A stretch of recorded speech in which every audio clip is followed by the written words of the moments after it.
Hello everybody, welcome to Melbourne for the qualifying notebook, the Saturday notebook for the 2022 Australian Grand Prix. And, well, we're live. So if you're watching us live, happy Saturday morning. If you're watching us recorded, then, well, hopefully that you've had a good day wherever you are. So here we are, and local time, it's 24 minutes past 6 in the evening. So the sun has gone down, the moon is out, and I just wanted to give you an idea about the vibe around here, because it could not be more different than when we were in this spot. This is why I want to start here, in this spot in 2020, because in this spot stood Michael Massey, who was the race director at the time, Andrew Westacott, who's the head of the Australian Grand Prix Corporation, and we had Chase Carey, who was still in charge of Formula One back then. It seems a lifetime ago, doesn't it? Because it was a lifetime ago. It was pre-COVID. It was that March of 2020, just before the world was starting to shut down, and because we had one COVID case in the paddock. And by the way, sorry about the cold. It's not the vids. Done a lateral flow, but maybe I shouted too much on Friday. I'm feeling a little hoarse, which is ironic because it was a prancing horse who was on pole today. But anyway, sorry about that. I managed to get through, and it was in this spot where we all were sort of sent home. They didn't let the crowd in. They had been discussions for the whole of Friday night about Thursday night, rather, into Friday, about what was going to happen.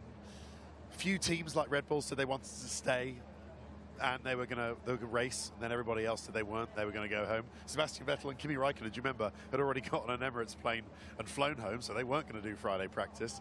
And then it started. Everything started. But why I think it's significant is that, as you can see here, this is the polar opposite. It's absolutely rammed. What's Melbourne like this weekend? I tell you, it's buzzing. It's absolutely buzzing. People have come in not only from Melbourne, but from all over Australia and all over the world. It's big UK contingent, big Irish contingent, big European contingent here as well, as they've made the trip, and Formula One is just buzzing once again. So we've got the talk bar here. It's all open. We've got all right, lads, how you doing? We've got Channel 10's studio just on the side here. Then we've got all the, sorry, sir. We've got the Paddock Club, which is back again, and I tell you, it's like the last 2 years never happened. They did, of course, but everyone is just delighted to be back with Formula One. They say that we've missed you. Well, we've missed them as well. We've missed all the people around here, and actually, let's have a little look into this lounge, the Corporate Hospitality Lounge. It's got some very expensive lights up there, Pete, and well, it looks fancy down there, doesn't it? Should we have a little peer in, see how the other half live? Well, I tell you about the day that it's been today. No, I'm not going to get past that chap and that lady, so don't try. But look, they look like they're having a nice time in there, don't they? And then we've got the traditional Melbourne Walk here, where, do you know the great thing about the Melbourne Walk is that everybody, no matter what kind of ticket you've got, even the most general of general access tickets, can get in to the Melbourne Walk and come and see and get a selfie with the drivers. Oh, here's the authorities. Hello, boys. Thank you very much. You all right? Everyone behaving themselves? Good. Everybody can come in, no matter what ticket you've got, and get a selfie with the drivers, get an autograph, and with the team principals as well. And it's just been a great opportunity. Yeah, you see other races, you see places like Austria, you know, trying to do this. You see Silverstone doing it, but I'm not even sure it's Silverstone. Unless you've got a centre access ticket, you can't get into that bit of Silverstone by the paddock where they do it. So, you know, it's something unique to Melbourne that they have this Melbourne Walk where you can get in and do that. Everybody, is everyone been all right? Yeah, has everyone been okay? You want Lewis or Lando, actually? Lewis. Okay, well, I can't promise anything. Has he not been coming out? Is that the issue? He hasn't? You haven't seen Lewis at all? No. Oh, okay, all right, I'll tell him. In 3 days, he hasn't come out. Okay, right, interesting. You haven't seen him. Actually, yes, we don't know where he is, but I'll have a word. I'm sure he'll come out. Who's been the good lads? Danny and Lando. Danny. Excellent. Yeah, Lando, we keep seeing him. Send him a good babe. All right. What a babe. Yeah. Oh, he is. Everyone loves him. Everyone loves him. Okay, well, so am I, Maren. Right. So, yeah, I mean, Lando actually has, hello, mate.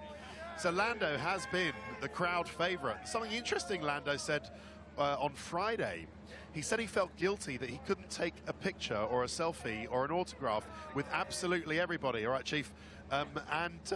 Oh, right, we're doing a thing now, are we? Okay, hello, why are we doing this? Let's just, all right, okay. I started, you're right, I did start it. And I said to Lando, look, you can't hope to get a selfie with absolutely everybody, but the people you do get a selfie with and a picture with appreciate it so much. Am I making sort of sense here? And all that, he felt guilty, of course, mate, he felt guilty that he wasn't getting selfies with everybody. So he feels that still. Sorry, would I feel guilty? Of course, no, of course. But you know, I just thought it was sweet of Lando to say that, and I said, well, look, never mind about it. But Lando's a great lad, isn't he? He's a great lad. He's coming out. They've got briefings. It's all really boring. Yeah. But they'll be coming out again. So yeah, I just thought it was really interesting to be out here and just see the atmosphere, and even though now the sun is going down and everybody's getting into the swing of things, they'll slowly be melting away back into the Melbourne night to have a pizza at Topolino's on St Kilda Road, or go down Fitzroy or Richmond or Carlton or in the CBD, of course, and see what's going on down there. But it's our responsibility, if you are watching this, Rusty, you're right. Hello, mate. If you are watching this live and you haven't seen qualifying, then turn off now. If you're watching this recorded and you have seen qualifying, or if you're watching this live and you have seen qualifying, then we can go ahead and tell you that it was a great day for the Prancing Horse, because Charles Leclerc is on pole position after a weekend where he has not put a foot wrong, really, and Ferrari have been on the pace. It's been Red Bull Racing who've been in trouble. Ooh, terrible photo. You're right, Pete. You want me to do this? It's been Red Bull Racing who started the weekend for some weird reason, just not set up correctly, not where Max Verstappen wants the car, and so the victor of the last Grand Prix in Jeddah has looked like being sort of nowhere near, and it's a bit quiet in comparison down here, isn't it, Pete? It's not. You come out from the chaos of outside, and it's all a bit quiet as we go into the paddock. But let's go through the teams one by one, as we always do, so I can tell you exactly what happened. And, well, we'll start Mercedes, shall we? Because Lewis Hamilton 5th, and George Russell 6th. So George Russell a 10th behind Lewis Hamilton, but that is not so bad, actually. So Lewis Hamilton, P7 after his first run in Q3. Both did 2 warm-up laps to actually do their final lap in Q3 and ended up really better. And that's been Mercedes' problem all day and all weekend, is not being able to get enough heat into their tyres in order to do a fast lap. So it's not really the porpoising, even though I thought that was interesting what Lewis Hamilton was saying, is he's got some extra instrumentation on his car. Now, I noticed this on Friday, that Lewis has got some sensors on the floor of his car to measure and to measure the porpoising. It's something that I think they need to get some data analysis. He alluded to it, well, he mentioned it in his interview, where he said, my car is a little bit heavier than George's, but it is collecting some good data, which will help us understand the porpoising. I can't believe that instrumentation or those sensors will be too much heavier, but I certainly did notice it, so I know what Lewis is talking about. But even then, he was able to better George Russell today. He was P5, was Hamilton, a 10th behind Lando Norris with a brilliant P4. George Russell, P7 in Q2 with a 19.0. He lost his first attempt in Q3 due to the Alonso crash, but then in the end he got P6 behind Lewis Hamilton, just a 10th down. So he was quite happy with that, George Russell. Now, I've got the interesting thing in my notebook where it says piercings and pants. I'm not making this up. So there has been a new, and I don't know why, because the FIA we would have thought have got higher priorities going on in their lives, but no, it seems there's something in the race director's notes, Niels Vittich, who says that he wants to enforce Article L, I think Appendix L of the International Sporting Code, or the sporting regulations, which says that drivers are not allowed to have piercings or metal chain necklaces. And we checked with Mick Schumacher, who wears, when he's not in the car, a metal chain necklace, and he says he doesn't wear it in the car, so it's not him. So it did seem to be, on the face of it, a measure or wanting to enforce a rule specifically targeted at Lewis Hamilton, who of course has ear piercings and a nose piercing. I asked the FIA this, and they said no, absolutely not. It's actually also due to be about pants, about fireproof underwear, and it seems that drivers have been wearing, and I thought I knew this ever since David Coulthard wore his lucky, rather frayed, as Antonio Giovinazzi did, and we've all got our lucky pants, haven't we? Cotton pants, and then pulled up the fireproof long johns and then put the fireproof t-shirt on top of that. Well, it seems, and who knew, that you need to have fireproof pants as well as the fireproof long johns, and that's was in the drivers meeting yesterday, that they were wondering about what this is.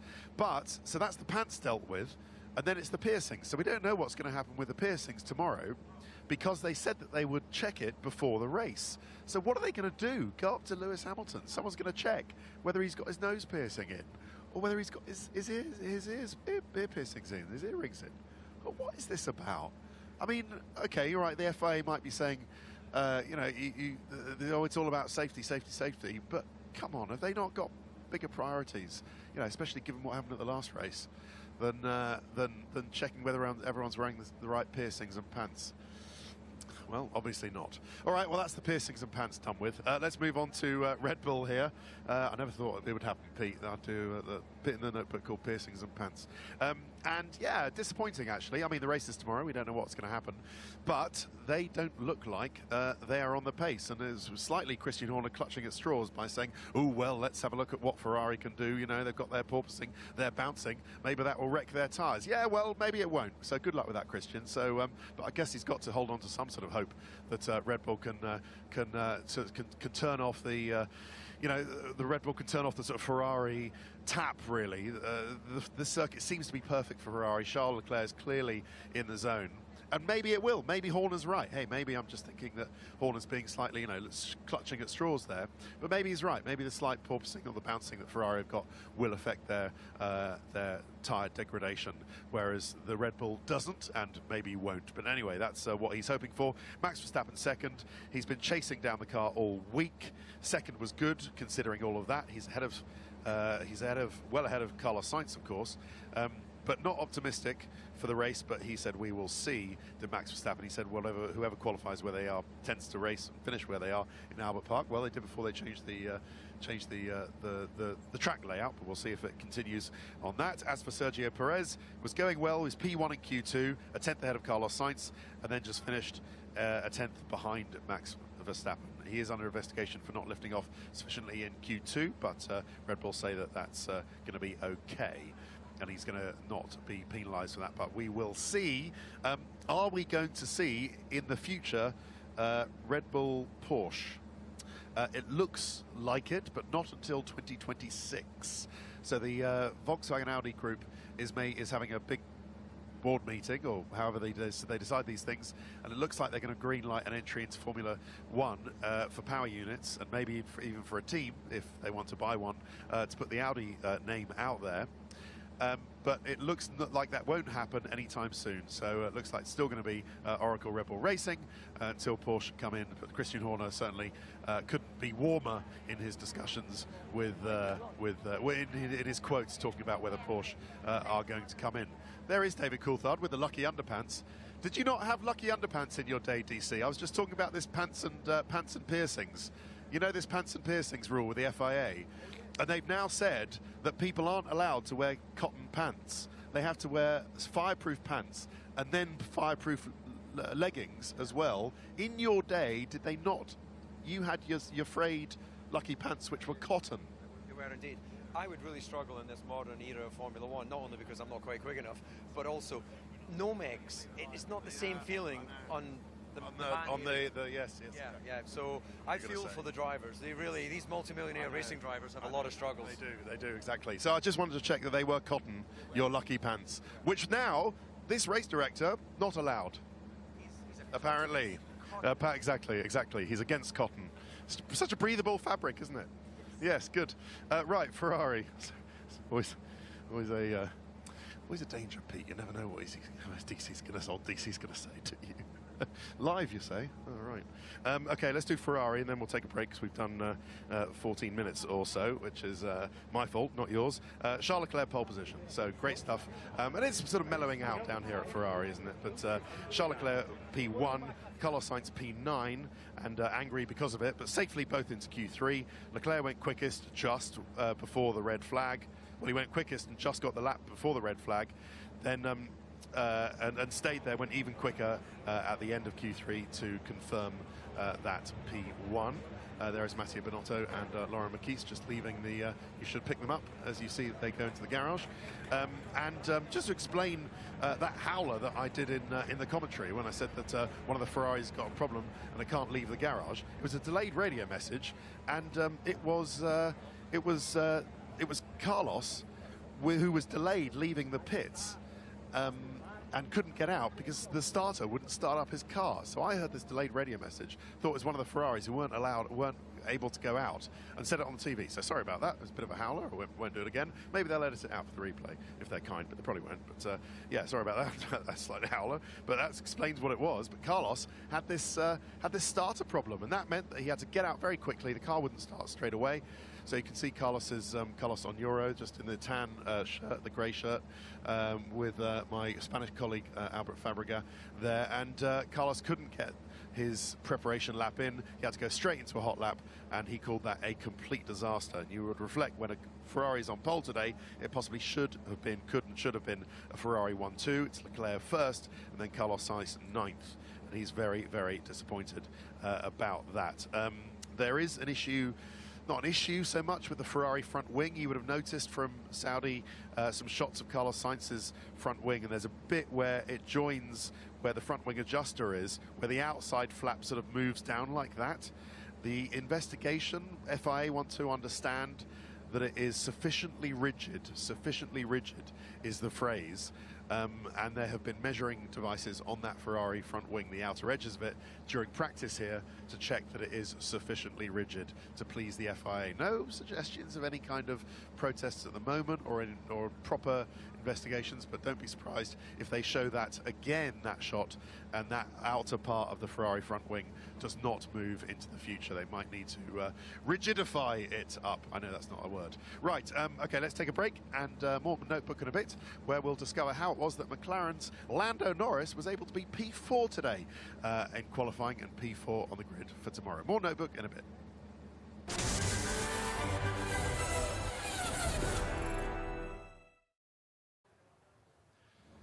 Hiya, welcome back to The Simpsons. Sorry, not The Simpsons. It's the qualifying notebook for the 2022 Australian Grand Prix here in Naarm, to give it its traditional name, otherwise known as Melbourne. But how have McLaren managed to get back in the game? For the first time this year, both McLarens in Q3 and Lando Norris P4 on the grid. Well, it's because this circuit is a little bit more like Barcelona in testing when they were good, and this circuit absolutely plays to the car's strengths. Doesn't have too many of the corners like in Bahrain and in Jeddah, where they were really struggling. So it is a little bit circuit specific, but they are getting their act together with getting enough downforce and enough mechanical grip back in this car. But it was really good. Daniel Ricciardo really now feeling that he's got back in terms of all the time that he lost missing testing, and much better this weekend. Lando easing into Q3 and Ricciardo into it too. Then a great lap from Lando to get P4. Ricciardo 0.3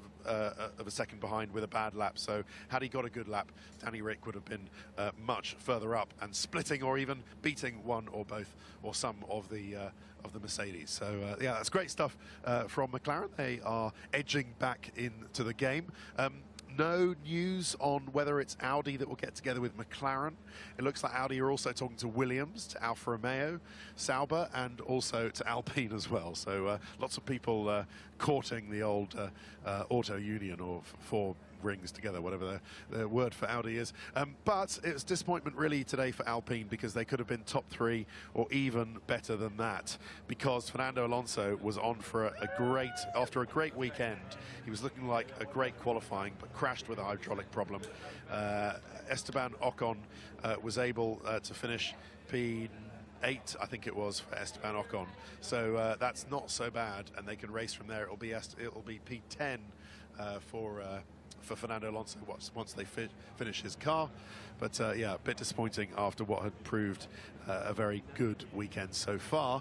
They already have lost. Otmar Zafnauer was saying that they lost an engine in Jeddah. You would have seen that, but it wasn't actually an engine failure per se. It was a water pump. He just wanted to make that point about the Renault engines not failing. It was a water pump that led to the engine going pop, so it wasn't actually the engine itself. Otmar wanted to make that clear earlier on the weekend, so we have done that. And what was the other thing I wanted to tell you about Alpine?